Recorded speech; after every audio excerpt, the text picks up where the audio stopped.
I think it's fair to say it's been a troubled summer here at Nuneaton. And if you want to watch the whole of that troubled summer, I actually streamed it live yesterday morning. It's about 2.5 hours worth of video on demand stream content here on YouTube. You can go back and watch it. I want to say the link's in the description, but I know what future Kev's like. So let's just say it's on the videos list page of the channel. You should be able to find it there. But yeah, troubled. Hello and welcome to part 39 of Backing the Boro. I'm Kev, and coming up on today's episode, we're going to have a look through those summer signings that we did on yesterday's impromptu live stream. And we're also going to do our first game of the season at home against DC United. DC United? Yes, we're playing in the MLS now. That's why it was so troubled. FC United would make so much more sense. The reason it's been a troubled summer is money. We don't really have any. We were over our wage budget. We're overdrawn. We're still over the wage budget now if we bring in the player we're trying to sign. We haven't signed a permanent player all summer because of this situation. We released 26 players, and yeah, it's a problem. And most of the problem is caused by that defender that we signed at the end of last season. The one who was supposed to be good but really, really wasn't. And I still can't remember his name. Where is he? Here he is. Adebayo, 2.7 grand a week for another 2 years. And he's only a 2-star defender. Our 4th best defender at the club. Oh, he was a mistake and a half. In more positive news, Sedwin Scott, despite breaking his foot on the last game of the season, he's had no pre-season at all, but is fit for the first game of the season. The man is a machine. He was ever present last year, broke his foot, has rehabbed it all summer, and is now back for the first game of the new season. What a man. So, transfers. Firstly, we'll start with the players that we released. Like I say, a lot of them. I know it's not got 26 on there because most of them were youth players. But these are the guys who actually had professional contracts who've been released. So Kingsley James is gone. I didn't remember him either.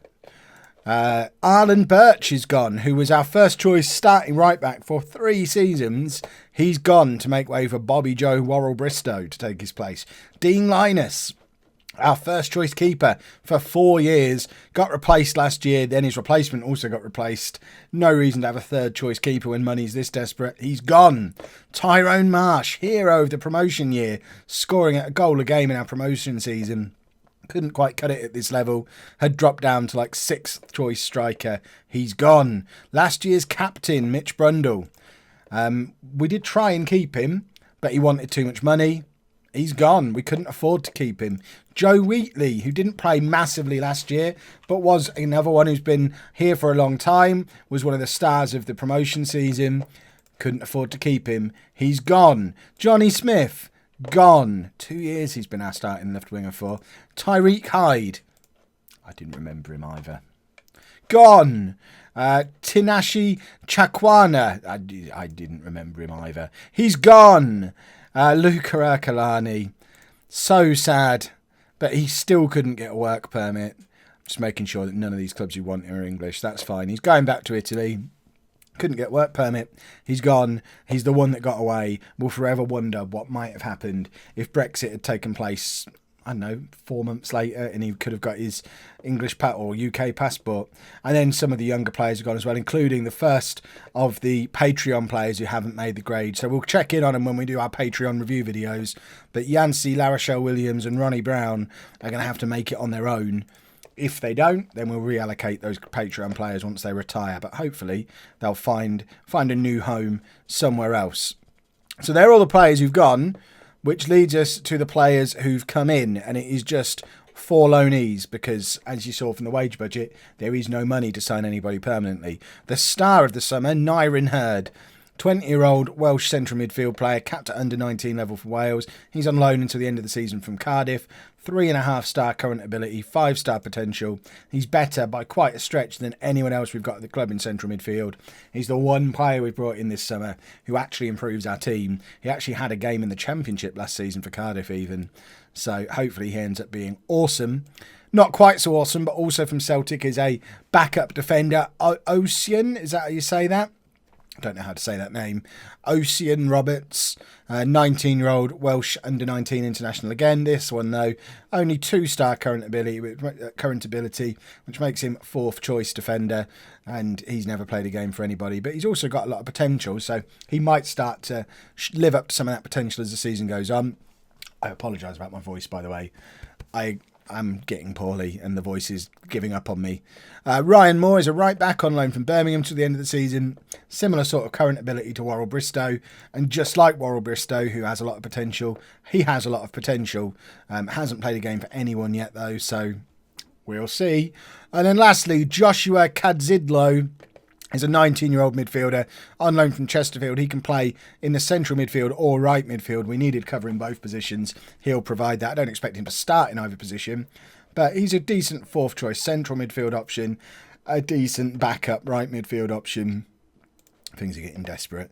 He's also got potential, though. So we need to start thinking in terms of using our own youth. We've promoted Mitchell Glover to the first team squad, who any fans of Nuneaton from real life or anyone who's had a Nuneaton save of their own will know Mitchell Glover has been with us since the start. We keep giving him new contracts because he's got potential. He's now, in theory, our best attacking midfielder at the club. 3-star current ability, 4-star potential. He's roughly equivalent to Jack Hartley at the moment. We'll start with Hartley because Hartley played before, but Glover's there, ready and willing to take over. This has to be his year after a season down in the National League North with Chelmsford on loan. If he doesn't make it this year, we'll finally move him on. That being said, he's not starting today, and this is the team that is starting today. All looks very familiar. So Ted Can's going to be in goal. A back four of Anderson, who's our new captain after the departure of Brundle. Laskowski, Stone, who's our new vice-captain. And new boy Ryan Moore at right back. Worrell Bristow's there on the bench. I don't know which one of those two is going to be my first choice long term. We'll try them both out. Steve Borrell, who we looked at in the last video, and already identified him as he was going to be our left winger for this year. He's been with us a few seasons now. He played a few games back in the National League North, was out on loan for last season, did quite well down in the National League North for Kings Lynn as well. This has got to be his year, so he's going to be, unless something disastrous happens, he's going to be our first choice left winger all season. So he's going to start on the left side of midfield with Hartley on the right. New boy Hurd as a deep lying playmaker on defend, with stalwart club veteran 27-year-old Tom Elliott starting his 8th season at the club now. Has he earned himself a favoured personnel spot? He hasn't. Of course he hasn't. I mean, what's that lad got to do? Goodness me. But he's going to be in midfield for us as usual because that's where Tom Elliott plays. Tom Elliott is the midfield. Does he want to be a central midfielder? Probably.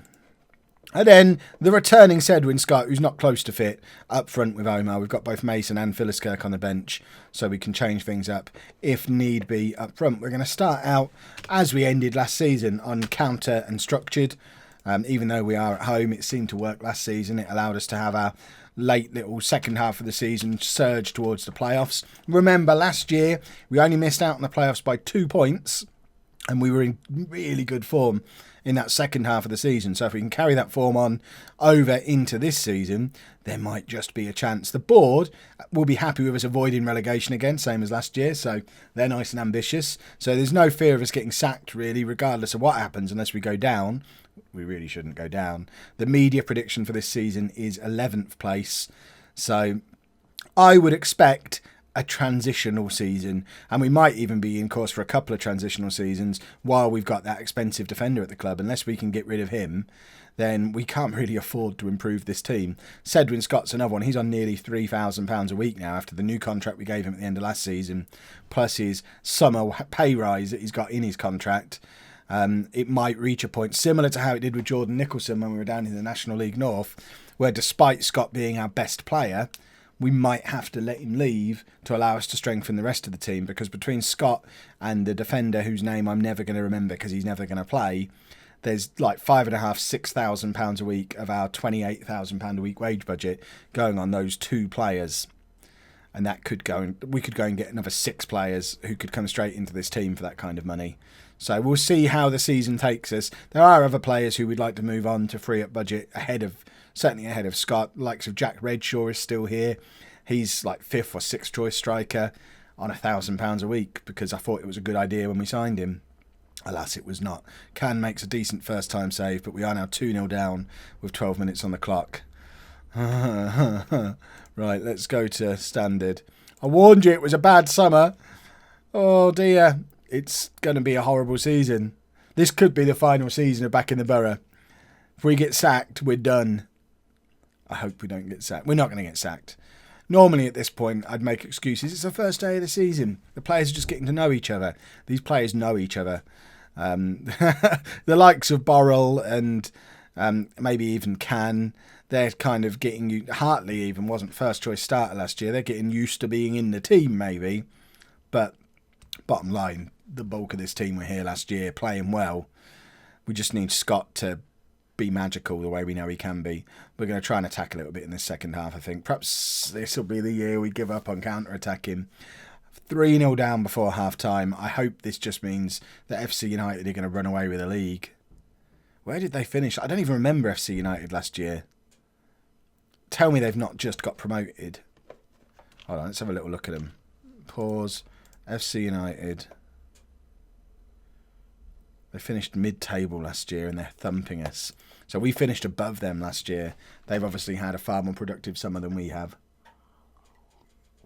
This could be a big problem. Because we just don't have any money to fix it. We're pretty much maxed out on our wage budget despite releasing a load of players and not signing any replacements. We've got as many loans as we can use in our matchday squad. So there's very little we can do to improve this team in the transfer market.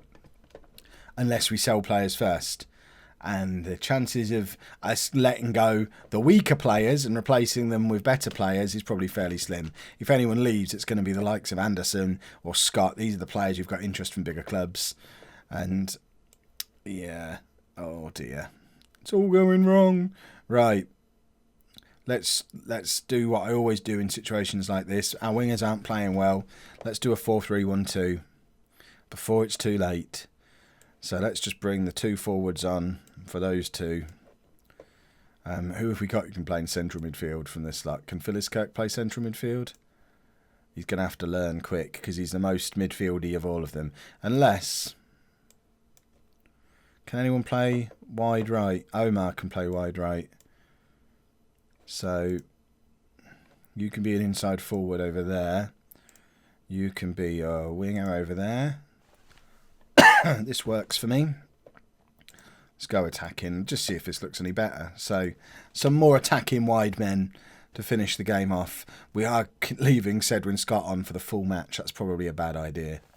I'm going to take off Moore as well. I didn't notice him before, but he's not having the best of games. Let's bring Worrell Thompson on for him. Worrell Thompson? That's Anthony Worrell Thompson, the chef. We're not bringing him on. We're bringing on Worrell Bristow. We haven't got a fat chef in our team. Although, frankly, we might as well have. Hey, is this going to be number 4? No. Just. Don't know why I'm crossing my fingers. Who cares? We've lost 3-0. We've been absolutely thumped by a team we're supposed to be better than. We've just not looked at the races at all. Normally I'd end an episode like this by looking to camera and going, there's much work to do, and give it a little bit of an eyebrow thing because I know I'm going to go and sign 5 players. We just don't have that option right now. There is much work to do, but it's all going to be on the training ground. And I really don't like tracksuits. This is going to be a long season. If you've enjoyed that, please make sure you leave a nice big thumbs up on there for me. Subscribe to the channel for daily Football Manager videos. Thank you very much for watching.